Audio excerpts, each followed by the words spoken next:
Hello and welcome back to Beyond the To-Do List, a podcast about productivity. I'm your host, Erik Fisher. This week, I'm excited to share with you a conversation I had with Andrew Mason. Andrew is the host of the long-running The Pro Guide podcast. He's also been the lead behind the GTD, or Getting Things Done podcast, for a long time in the past. And in this conversation, he's actually returning, and we're turning the tables back around the right way. Last time he was on, he guest hosted and interviewed me.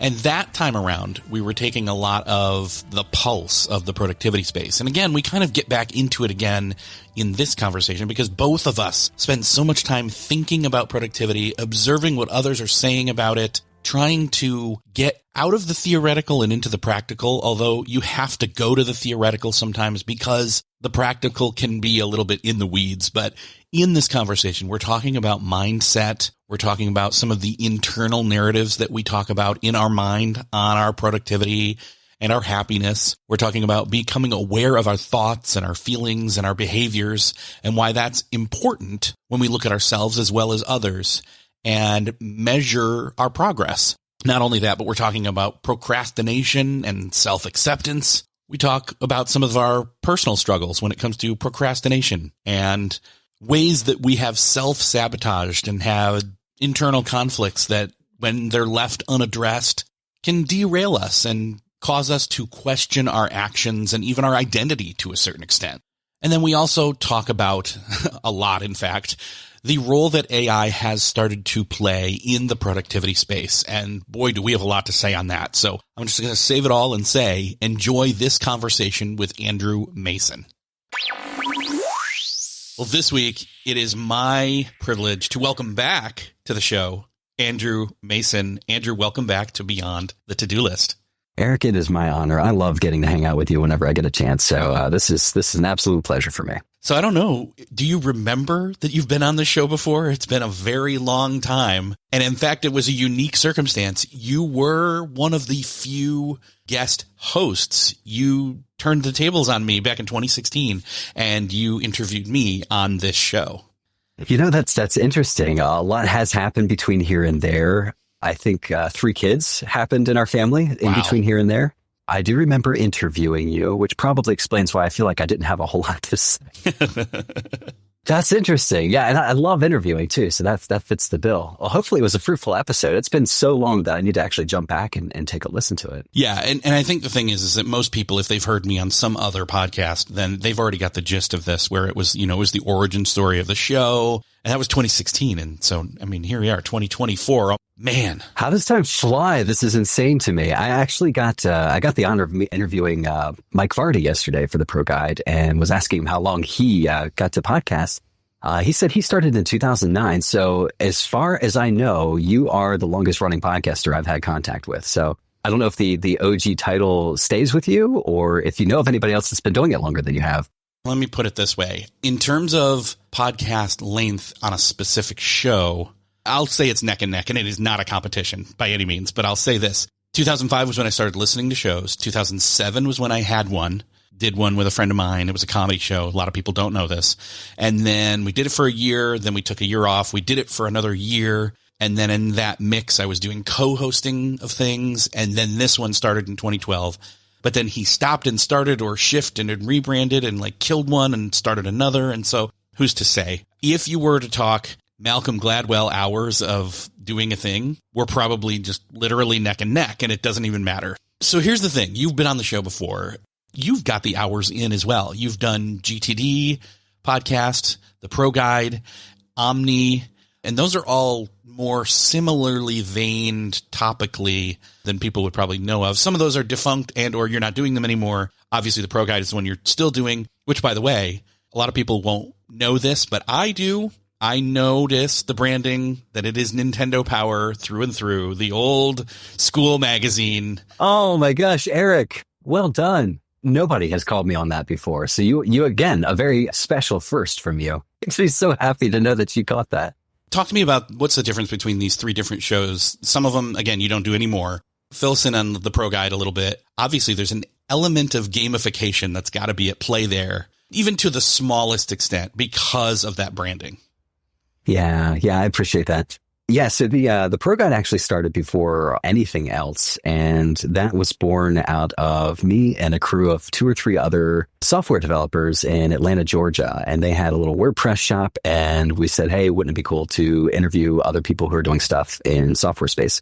And I love doing that so much, getting to hear origin stories. I didn't know that was a passion I had. I didn't know that was something that was interesting to me, but I really, really enjoyed getting to hear a well-asked question produce new information for folks in a way that was giving you wisdom. So it's like you can learn from these founders' mistakes. You can learn from the things that they've done and tried and failed on and kind of speed up and have a shortcut. And so I guess Pro Guide was sort of a combination, a smash together of pros, people who are professionals in whatever given arena that they are, and having them kind of guide you so you can learn from their mistakes. And so that's a little bit wider lens than all of the other stuff. It's business, technology, creativity, and productivity. And partially because that was before they told you to niche down in the internet. If you had a podcast, that was the thing. You didn't really necessarily have to niche in that. So anybody who is doing cool things, I love to learn from and see if I can apply some of those shortcuts in my life too. So founders and creatives doing cool stuff.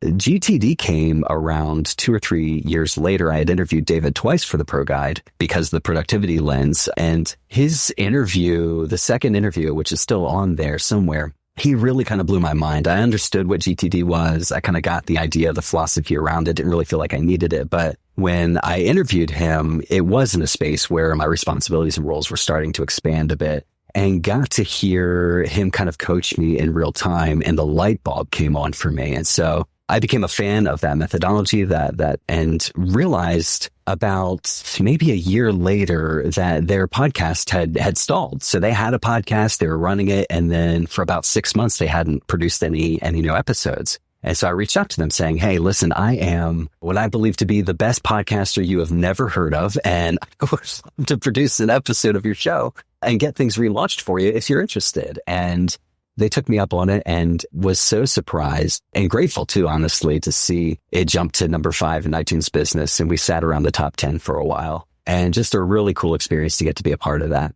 His company divested into, and the IP remains and is being spread all over the world. But the David Allen Company, as it existed in the US, was divested in 2020 during the pandemic.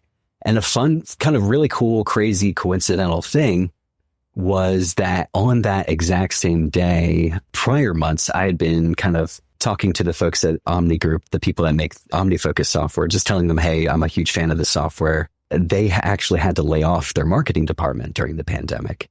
And so the very same day the Getting Things Done podcast ended for me, I actually got on board with the Omni Group and am now interviewing people, really, really cool people getting things done with Omni software. So anything that has to do with Graphle or Outliner or Focus or Plan, and you're doing cool stuff. We've had people that work in Amazon Robotics that use OmniPlan. The former CEO of Etsy uses OmniFocus every day. And it's just so cool to hear these stories bubble up and get to see interesting people doing cool stuff. And oh yeah, by the way, they just happen to be using the software. So I love podcasting. Honestly, it all just comes out of a love for getting to hear stories and hear shortcuts in your life.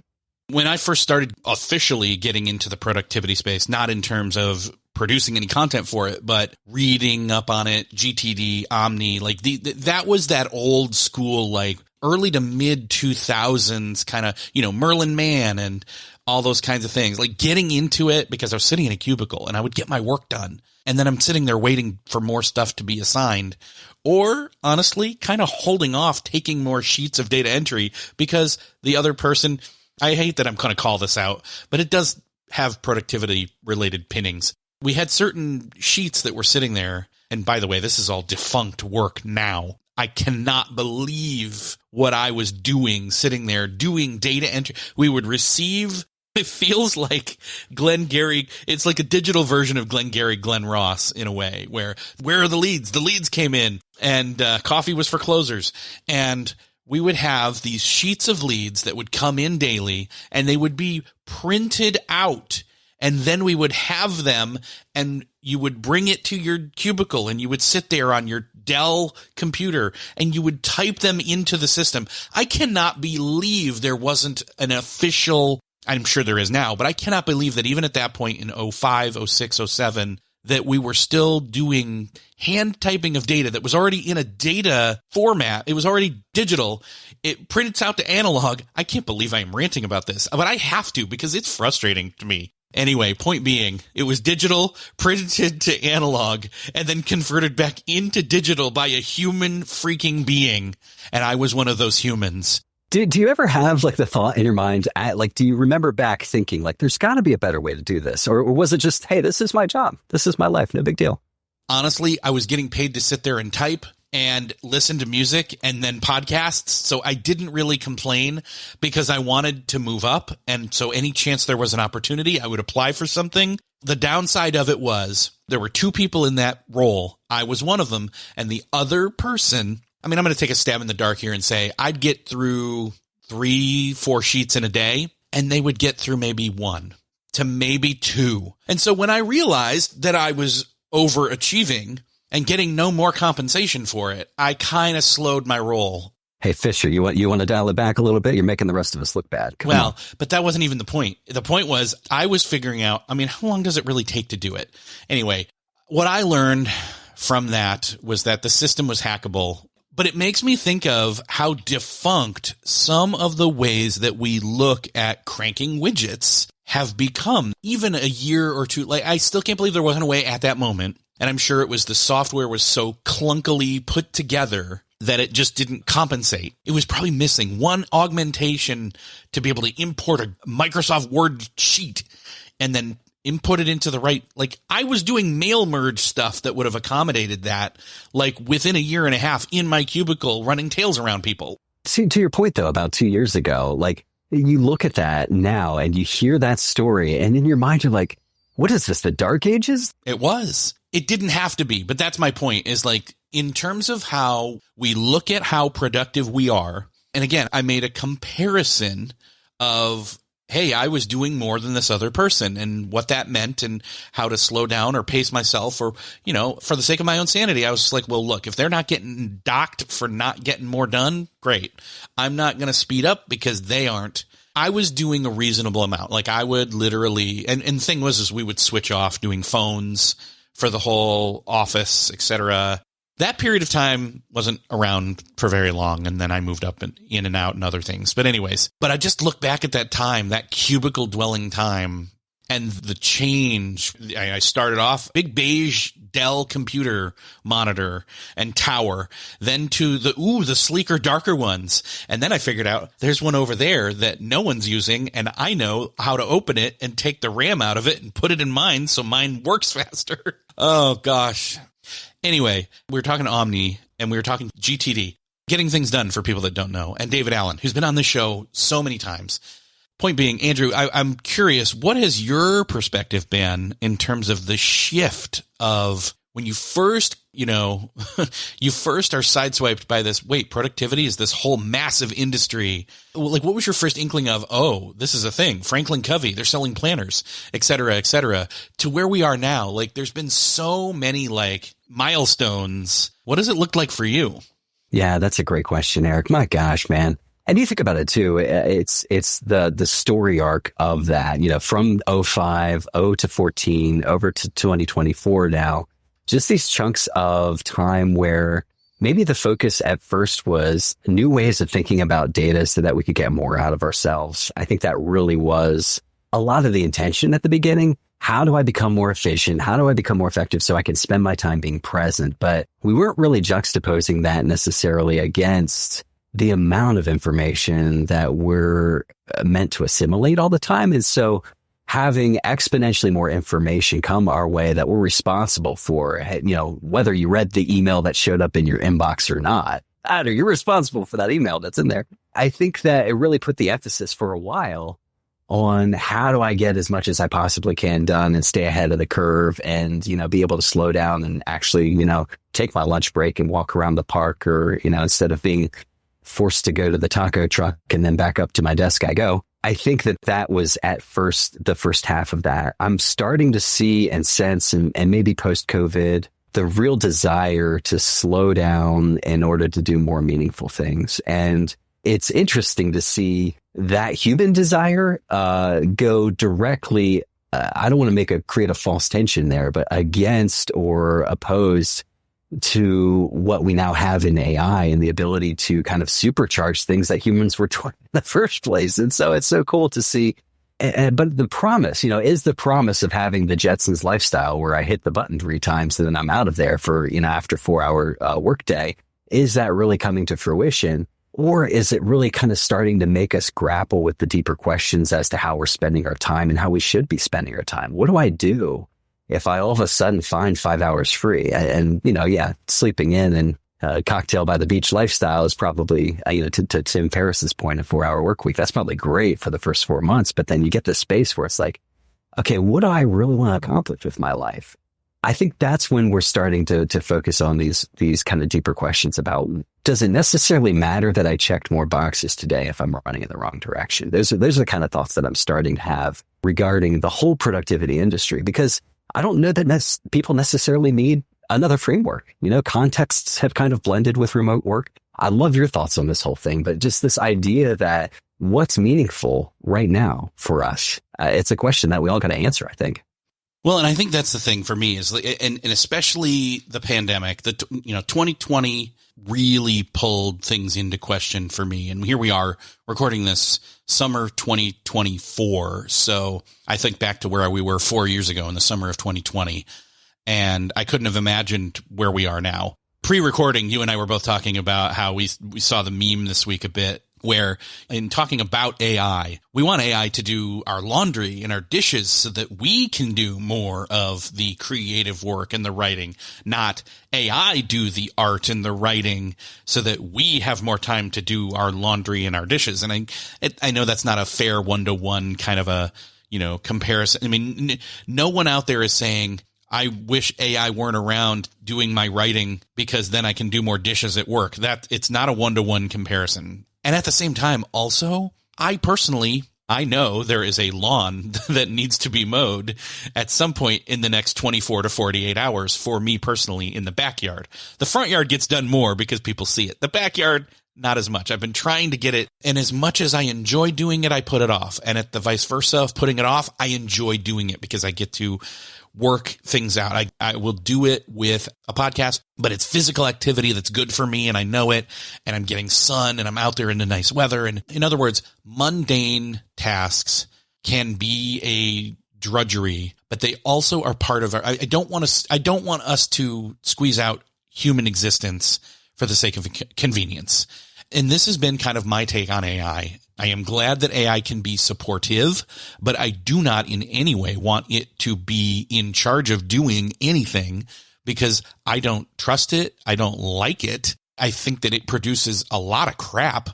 And I mean, I was having a field day earlier this week when I stumbled upon on YouTube. I don't know if you've probably seen this lately. Where Google made this major change where if you Google things, it will give you an AI summary of some of the findings right up at the top. And people are freaking out, and rightfully so to a certain extent. However, I watched a YouTube video that was showing example after example of how horrible that summary can be. It literally, and one of the examples was, it was asking, should pregnant women smoke? And in the summary, it said pregnant women should smoke 2 to 3 cigarettes a day. I am not lying to you. It was literally there. So ask me if I trust AI, and that's where I'm going to point you to. Now, I will also say AI I used this week a bit to help me out. All this to say, we're very theoretical. We're very philosophical in this conversation right now. But I think that's necessary sometimes because we really need to be, like you said, looking at the meaning behind the thing. There's always more that can be done. At any given moment, I can sit down at a computer and do something I, air quote, need to do. And there's always this, I want to catch up or I got to get caught up mentality that permeates my psyche, and I hate it. You've adopted kind of, or been pondering a lot recently, the forced disfluency, Charles Duhigg, slow down to speed up approach or the way of looking at things. Yeah. My gosh, Erik. And I might be overall slightly more bullish on the future of AI over time, but I feel like we're probably still in the .com bubble era of that. I think that's what sickens us both is you see like the AI, all the things happening right now where it's like, I don't know necessarily that I need a co-pilot for this particular software program. I don't know if I need somebody in my corner that's a proprietary agent telling me what, needs to happen or how they would have done it or whatever. And I think in a world where you see, Google telling you in an AI summary that it's healthy to eat rocks every day or whatever it is, I can't help but think back to that. There's a really good Netflix documentary. Was it Hero Dreams of Sushi? Have you seen this? Where it's the guy that spends every day of his life for 70 years learning how to make the perfect sushi. Oh, I haven't seen it, but I have heard of this. And yes, I love that you're bringing that up. So beautiful because it's a life lived where the joy is found not necessarily in just the result. Like, yeah, he gets joy out of watching other people or watching other people eat the sushi creations that he's made. But if memory serves correctly, it was more about finding joy in that process of creation. And I think with AI, if you need pure efficiency, if you're writing show notes just for Google, then I get it. You know what? I don't find joy necessarily in that process because humans will want to watch the show or hear the show. But when I think about that, enjoying the process where it's like, I'm not perfect at it, but as I iterated on it, the joy actually comes from practicing it versus getting the results from it. That's a life that I really want to live. And I think about the forced disfluency from Charles Duhigg. He has a book called Smarter, Faster, Better. And it was right after The Power of Habit. And not a whole lot of things, sorry, Charles, if you're listening, stood out to me in that book. But he had one concept called forced disfluency that just punched me right in the face. This idea that we have data all around us, and the propensity is to think that more data equals better informed decisions or better outcomes or better output. And it's only data that we've allowed to interact with or allowed ourselves to really take the time to figure out what we think about that data that really does change us or help us. There was a study that they had done in that book where they had students that took notes for a lecture using a laptop, and then they had students, forcing themselves to do a more cumbersome note-taking method, like, just pen and paper in a notebook. And all across the board, the students that had done taking the lecture notes with the pen and paper scored better on tests, retained the information better because they weren't just glossing over that. They were forcing themselves to interact with the data in a slow, methodical way.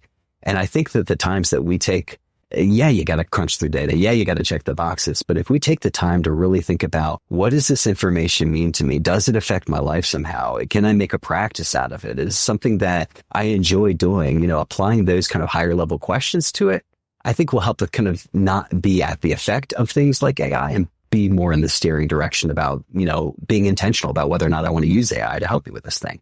Yeah, it's one of those things where recently we've been talking about this in terms of my son not having as much homework or any homework really. And I'm like, me who hated homework, I'm just like, I dislike him not having homework. I think he should have something that he has to have focus time with. I mean, it's one of those things where it's like, they made us read these books in high school and college and whatever, but like, they stick with you. You process it. It's single focused. It's not multitasking. It's why we have ideas in the shower. It's why going for a walk without headphones of any sort, or even a phone or a watch, without technology. And I'm not just like, hey, everybody, let's unplug more. Like, yes, that should happen, but much more so than that, much more intentional than that. It's about, you immerse yourself in the data, you do the work, but at the same time, you exit the work and you decouple, you unattach, you commute. I used to love having a commute where I would drive. I mean, it was 5 minutes, and at another time it was like 15-minute walk, but it was like, oh my gosh, I loved having that time where nobody could do anything for me or with me or request anything from me. Yeah. And the other thing is that this also makes me feel like AI is just becoming this. Go to your AI of choice. Hey, AI, I need this thing. Can you do this? And that, like, all the thinking is going into telling it to do the thing, not the processing of it your freaking self. Like, I'm sorry, but like what it spits out, and then you give and take and go back and forth. Now, I will say, I was 50-50 with, at the time of this recording, about 2-3 weeks ago, the Chat GPT 4.0 or whatever it's called, where I did it on my phone. I'm an audible processor. So for me, it became a coworker in that way where I would say, I need to come up with da da da da da da, and I audibly processed it myself. It then came back at me audibly with a voice. Well, and listed off some stuff. Would you like to? Like, we're at that point. We're on the threshold of Apple maybe revamping Siri to go that direction some. We'll see. But I think that's still, gosh, we're going to look back and this is all going to seem so, what do you mean you were afraid of? And I'm not saying I'm afraid, but I'm saying it's a double-edged sword. It can do so much, and yet at the same time, you've got to be careful that you're not giving away. It's almost like processed food. We're starting to eat non-nutritive food, and we're not fueling ourselves, is the best metaphor I can come up with. I feel like we're in this space where it is now a choice whether or not to allow our brain ever to go into the default mode where we get to make connections. Like there's no set, like if you don't want there to be, you can be entertained or your attention can be captured all the time. It's a default mode where your brain makes connections and you just like have a serendipitous thought. The shower or the bath may be like the last safe space for that to happen. I feel like what social media has done collectively for people's attention spans, where we say, hey, you used to remember, 14 things or whole phone numbers, and now, you can only pay attention to 5 or 6 things in working memory at a time. I feel like AI might have the potential to do for our creativity if we aren't safe. And that's not like doomsday forecasting or anything by any means, but it's more of like, let's not drift. Let's be intentional about this. Let's use it, but use it responsibly. And having that conversation with ourselves, is there a world where I don't spend time creating things because I have it created for me and then I just work with whatever raw material I'm given? Not that you can't function in that world. A lot of people, I think, will be able to function in that world. And maybe the value for human creativity goes down in that world. I don't know. Or maybe it becomes such a bigger commodity that, hey, I have a real thinking person in front of me right now. That's a special thing. Or it goes up because everybody can, again, we've mentioned many times, one of the benefits of AI is the getting over the initial blank page. Having something to start with allows you to start and keep moving. The momentum is there. But at the same time, it's almost like the democratization.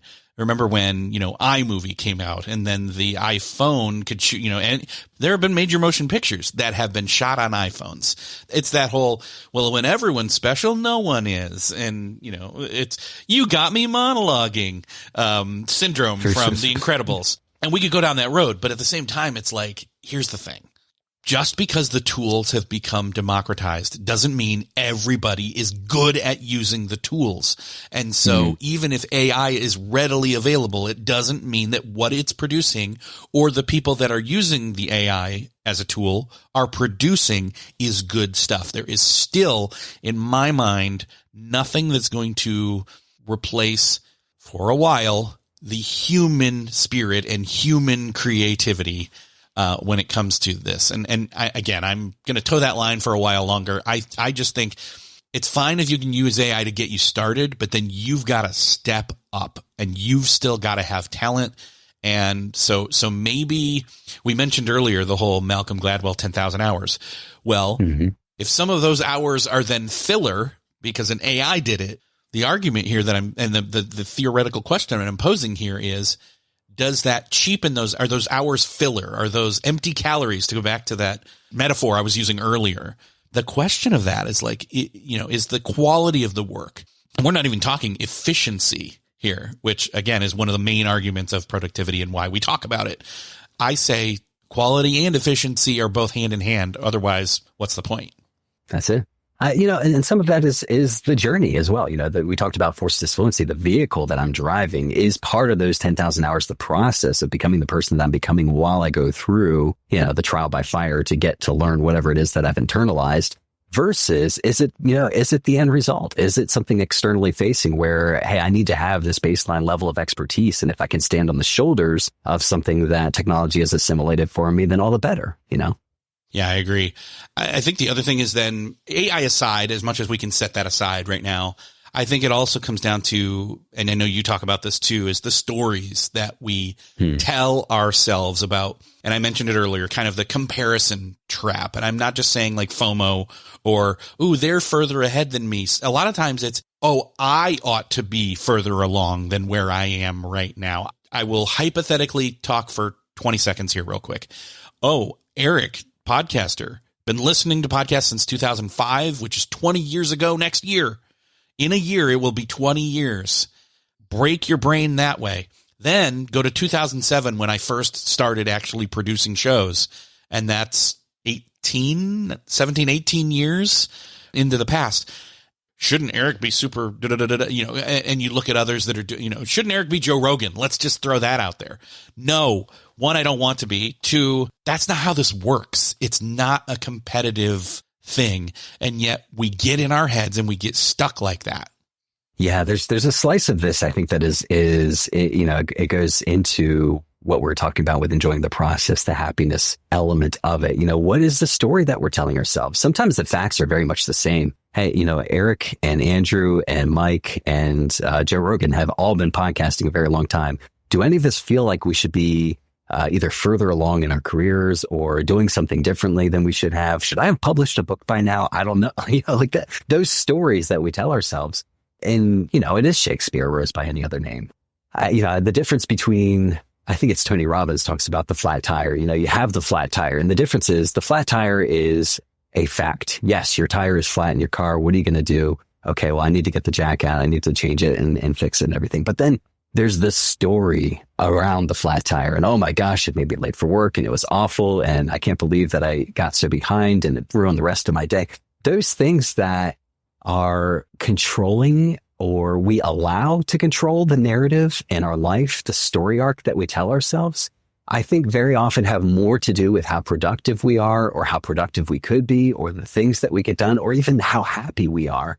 And it all comes down to not necessarily even what happens circumstantially, but what we're telling ourselves about it. And so that's, that's again, less checking boxes and more, much, much more about what's going through my brain as things are happening, and what do I feel like should be happening right now? And if there's a delta between that, then I think that's great. We should all have goals and aspirations and use that to drive us forward. But anything beyond that, where it's like, hey, I should, or I'm beating myself up about, or I'm not able to be present in the moment because my mind's thinking about where I was or where I'm going to be, all of those things, I think, detract you from being the best version of yourself that you possibly can be. Yeah. And you're talking essentially about self-awareness, and something that we've talked about so many times on the show. It's why we talk about strength finders and Enneagram and all these different perspective and or self-awareness mining things. It's journaling. It's all these things that help you take the pulse of your thoughts, your feelings, your goals, your aspirations, your mood, day to day, checking in with yourself, making sure that you're physically and emotionally and mentally and spiritually, and not just for the sake of, it's 1 o'clock. I better, my timer just went off. I better take my regimented pill for such and such. Like, it's not about that. I mean, it is about that. That stuff helps, but like, it's about knowing chronotype, when you wake up and when you go to bed, like all those things play a part. And yeah, you can get way into the weeds with optimizing yourself when it comes to the data that you find. But at the same time, in some ways that journey, hey, if I could spit my DNA and such, like if my personality type, my DNA, my this, my that, all that into an AI and have it tell me, hey, Erik, here's your perfect day. That's great. But what's the difference between a day in June and a day in December or January? And there's a huge difference. It's 100% true. Yeah, I think it's curious and sometimes it takes some courage too, to realize that, oh gosh, we got blind spots. This is stuff that's so easy for other people to see inside of us, or the stories we tell ourselves. You don't realize it because sometimes we're operating as the function within the form. You're riding the airplane while you're flying it and don't realize you need a new wing because that's on the outside of the plane. Having the courage to ask people you trust and value, what is it like to be on the other side of me? This to me, I feel like I'm this type of a person, but I don't realize I have these kinds of tendencies. Is that true of your experience of me from the outside looking in? And very often what we learn about ourselves, we bump up against the truth of a reality that is uncomfortable and sometimes hurts, but it helps us change into a better version of ourselves. I think all of those things are great. I think personality tests are great. I think introvert, extrovert, strengths finders, there's so many dynamics we could learn about ourselves and kind of become better acquainted with ourselves. But I think also there's a space where you realize you're not perfect. I'm not where I want to be 100% all the time. And that's okay. And it's actually great. And getting into the space where, you know what? I actually like my relationship with myself. That's amazing. Like it's cool to be cool with yourself. And I think that alleviates a lot of the should in people's lives where it's like, oh, I should be doing more things. No, like enjoying, not to make this all, woo-woo stuff, but like really enjoying your relationship, even with yourself, I think goes a very long way. I mean, I'll admit one of the things that blocks me the most in terms of procrastination, it doesn't block my procrastination. It enables my procrastination, but blocks me from getting stuff done is I don't like myself right now. And here's why, because I have guilt from this and I have this from this. And it's just, that's why I really have such a repeat go back to the well kind of thing when it comes to self-awareness, because when we do that, when we realize that any one of these given things that we've listed off and more can be such a self-sabotaging thing, and it repeatedly happens over and over. And I love the thing you said about, the wing. it's outside the plane. Yeah. We can't tell. Well, you can from the turbulence, but you don't know where it's coming from. Mm. They can be such self-sabotaging things that we feel like when we discover it and we can, oh, you mean I don't have to work against myself? I can use the momentum of the thing. I always forget which martial art it is. Is it judo or jujitsu? It's one of those. Somebody knows. But where you use the force of the person, you use the force of the attacker coming at you and redirect it back on them. And that's what it ends up feeling like when you get some of those things out of the way. It's suddenly like, oh, the thing that used to block me, now I lean into and use it against the thing that was blocking me. And I love that. Yeah. That's what the Enneagram became for me in a lot of ways. I'm a 5, and a lot of the 5 things, and the Enneagram's all about being the healthy 5 versus the unhealthy 5. And it's, by finding out how to do that, it really helped. Now I've probably crept into some bad habits again and gotten, less healthy as a 5, but that's okay. It's interesting. I think a great unlock out, and this is just, completely free for whoever's listening, and you feel like you're in that space where it's like, I get what you're saying, but I don't like who I've been becoming or the kind of things that I've been doing. And I really want to get myself unlocked there. I think some of it is realizing the separation. You mentioned this concept a little bit earlier too, about what I do is not who I am. So being able to kind of dissociate from that, saying, hey, I'm a person who did a thing, but I'm not necessarily that person. You're not an artist till people call you an artist. But I think a great way to kind of frame this for people moving forward is, hey, in this situation, what would a good father do? What would a good leader do? What would a good worker at my job in my cubicle do? And just engaging in that behavior and acting it. Because I think sometimes we say, yeah, but, and that, yeah, but actually becomes a false barrier that we don't even need to have. It's just being okay with myself and then doing the thing that a good father would do. And then you're there. It's not faking it until you make it, but I think you're engaging in the right behavior that makes you enjoy the person that you're becoming. Yeah. And that's the thing, is like the roles, all the different hats that we wear, it helps. And I know that you had, from GTD Focus, Meg Edwards shared with you like 4 questions that help you have like a templatable project perspective from all these different areas that we've all got these different areas of responsibility. What does that look like for you? Meg blew my mind when she gave me this. I didn't hear it in any of the Getting Things Done books, Making It All Work, or any of the books that David Allen had written. So I guess this just showed up in their training at some point. But I was telling her I was having trouble with this role space, honestly. So same idea, like I want to be the best version of the father I could possibly be. I want to be the best business owner that I possibly can be. What does that look like? And I always get blindsided by these projects or things that need to happen in my life that, hey, Christmas does come the same time every year. Why is this a surprise? And why am I struggling to get this right? It's like out of nowhere. Oh my gosh, I'm surprised. It's Christmas again. It's November. And she gave me 4 questions that if you ask them with the overlay of a role in your life, they are so incredibly helpful for fleshing out maybe some projects that are lurking in the background of your mind that you haven't really articulated yet. Like, oh yeah, I got to do that. And there's a bonus one. There's a number 5 too. But the first one was, does this area of focus have any problems or issues? And so basically like, what's on fire right now about this role? I'm senior marketing in this position. What is on fire? What are the problems and issues in this? Write those down, figure out what those outcomes need to be and take next action toward them. Number 2 was, are there any processes or procedures that need to be created? Hey, what is happening in a repeated way in my life in this role? And as you place each role of your life, look through the lens of that role, you'll be able to see it differently, or you'll be able to see those projects show up just specifically for that role. So as a father, what happens over and over and over again? That's something, work to be done. Do I pack for the kids leaving in a certain time each day in a certain way? Is that a checklist that I can make? So what shows up in a repeated way in that space? The third is more forward thinking. It's, are there any creative opportunities here? In my role as a husband, are there any creative opportunities where I could, really wow my spouse in this way, or do something unexpected or exciting or good or thoughtful that I haven't been thinking of? And if I ask that question on that checklist, maybe something new will show up for me. And then the 4th one is, are there any competency building opportunities here? What are the skills that I need to work on? As a marketing director or somebody who's working on social media, what are the skills that if I enhance them would help me do everything better? What are the things I need to be looking at, especially in the space of AI and things are changing so fast? And then the 5th one, this is for employees only, but what will I be measured by? So this isn't necessarily what your work or your outcome is, but somebody who's looking at me to judge how good of a job I'm doing in a given space. Help me to be empathetic and look through their lens and realize, okay, what will I be measured by? What are the KPIs? What are the key indicators that they're going to look at to say, hey, she's being successful in their job? Those 4 questions, the 5 bonus one, they have been so helpful for me to find something that could be potentially stressful showing up in my life as a project.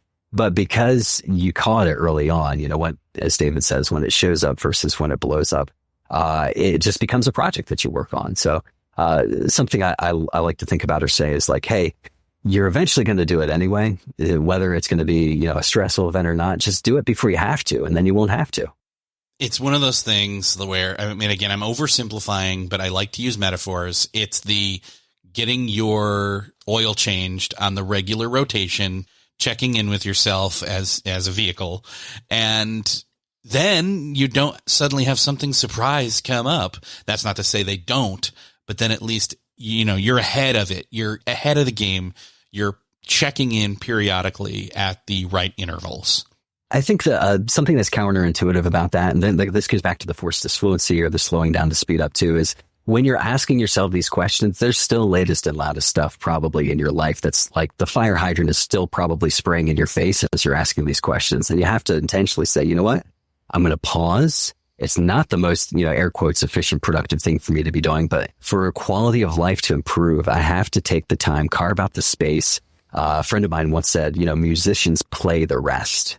The rest in a musical sheet music is an active note that musicians play. So I have to be intentional about taking the time to carve out the space to ask these questions. And it doesn't always come for free. Yeah, man.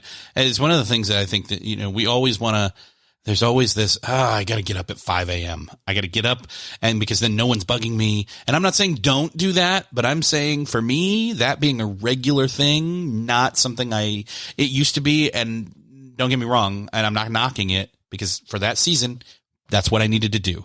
The season I'm in right now, that is the last thing I want to do. And yet, occasionally it creeps in where it's like, you know what? I'm going to get up early and I'm going to do the thing, and I'm going to, and it's just it's not healthy. So checking in and getting. Yeah.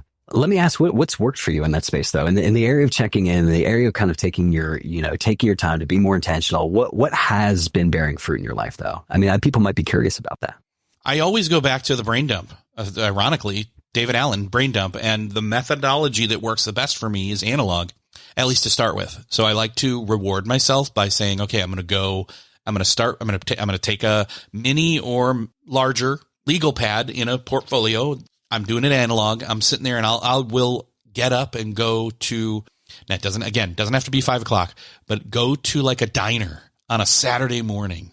And again, if you've got little kids at home and this is going to be a problem for the family, don't do it then. You figure out a different time, but you find the time that you can do it. What worked for me is go to a coffee shop, go to a diner, start there, sit, you reward yourself with something like food or a coffee or whatever. And you sit there, take in the ambience. You let your brain free flow. You write down, the goal here is get everything out of your head and onto paper where you can see it.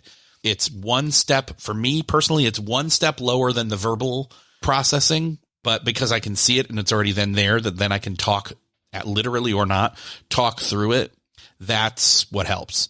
So that's where it starts. Now that's the first step. But then once I've got all that out there and I can rip pages off and I can move them around and make it look like a crime scene and draw the yarn and connect them all up I don't do all of that, but I imagine I do. But you can do that digitally. You can start to then plug it into a mind map document digitally, and then the magic starts to happen. And once you get that all out, it's like, I mean, you would be surprised, but some of basically it's the clearing of the mental RAM cache. You clear that out and suddenly it's not all in your head. Like David says, your mind is for having ideas, not for holding them. And you have those ideas. Point I'm trying to get at here is we are holding so much more in our heads than we are aware of. And because then when you get it out and it's like, oh yeah, we're coming up on Father's Day. So I'll go backwards and say, oh yeah, Mother's Day is coming up. We've got to do stuff for that. Well, we don't know what we're going to do. Well, without voicing it, without acknowledging it, without saying it's a thing, but still holding it in and having the angst of it, it's taking up mental cycles of RAM in your psyche and your body for that matter. And so that's why I like to I haven't done one of these in a while. I really need to do one of these, by the way. We're recording right before a weekend and I'm like, you know what? I might need to do that this weekend. In fact, I'm going to go ahead and do it.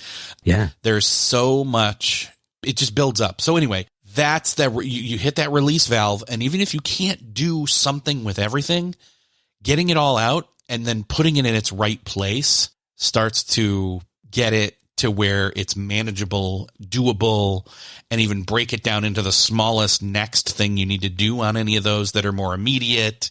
And the release you get from that is amazing. I think for anybody that's having a little bit of trouble uncorking the bottle, you sit in the brain dump and you're just sitting there for a couple of minutes and nothing's coming, but you're like, I know I've got things coming up. There's just nothing's showing up for me. I challenge you to try a variation of the brain dump. I've not heard anybody do this before. I've tried it once or twice and it's been incredibly fruitful for me, and just tweak it a little bit to turn it into a stream of consciousness dump. So whatever you're thinking right now at the moment, write it down. Anything from, hey, my left leg is itchy to I'm craving Tostitos to, shoot, I got to buy a graduation card for that person. Write it down, but the rules are twice. And so if you start to mentally loop it all, you don't write it down. And it shows you a couple of things. Number one is how many low values you have. Number two is what truly was on your mind over time. I mean, like 3, 4, 5 sheets going through it, you'll start to see some high value stuff show up where it's like, hey, I'm worried about this in my life. Hey, I haven't been thinking about this. And some of these things can be turned into projects and you can do something about it. You just haven't because you haven't been thinking of them.